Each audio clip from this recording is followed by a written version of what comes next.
Je vous remercie. Alors, l'intelligence artificielle, elle est perçue et ressentie à très juste titre, essentiellement comme un bouleversement pour la rationalité occidentale. Et c'est de cette façon assez fondamentale, je pense, cette façon épistémologique et sémiotique, c'est par ces biais sémiotiques et épistémologiques qu'il faut saisir la question.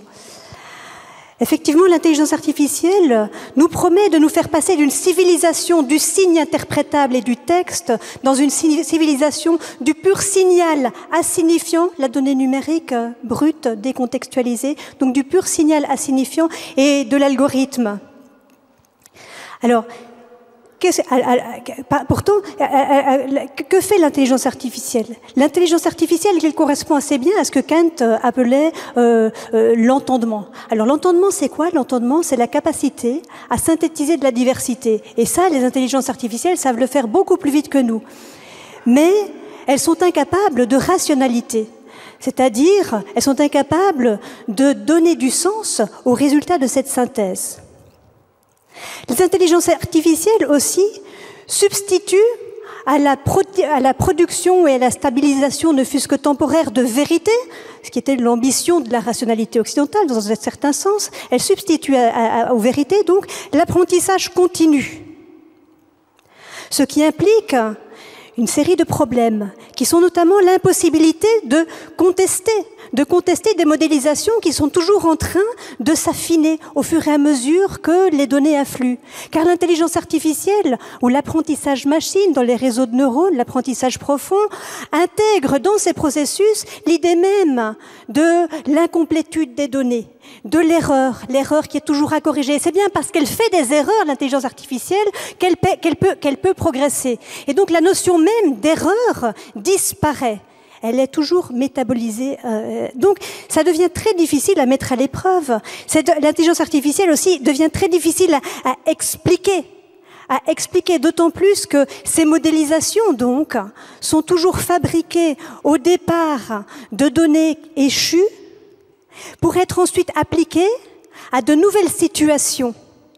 Alors, c'est un exemple tout particulier et tout à fait récent. Il y a un projet européen qui s'appelle iBorder Control qui prétend développer des systèmes de détection de mensonges qui seraient déployés aux frontières de l'Union européenne. Alors, on présente ça sur les pages de la Commission européenne comme une success story. Mais quand on va voir le projet, on se rend compte en fait que ces dispositifs n'en sont qu'au stade très précoce de développement. Ils n'ont encore jamais été testés. Et pourtant, c'est déjà une success story. Pourquoi? Parce qu'on attend que la machine apprenne.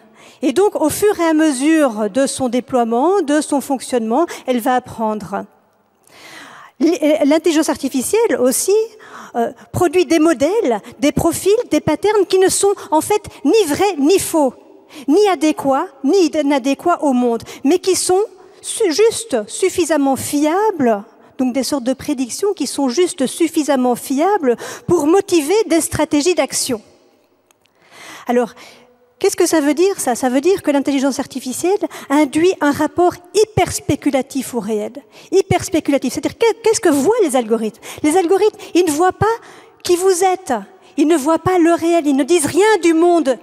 Simplement, ils génèrent des espaces spéculatifs, c'est-à-dire des ensembles d'opportunités et de risques sur lesquels on peut agir. Et donc, le risque, évidemment, c'est que ces modélisations soient utilisées à des fins prédatrices, c'est-à-dire pour maximiser les fonctions objectives d'entreprises privées ou des intérêts industriels, ou pour maximiser une sorte de sécurité, sans prendre le temps encore d'entendre les personnes qui seraient arrêtées préemptivement, voire même bombardées par des drones autonomes. Et donc, on court-circuite l'advenir. C'est une nouvelle stratégie de gestion de l'incertitude qui consiste essentiellement à produire un avenir fait uniquement de données numériques.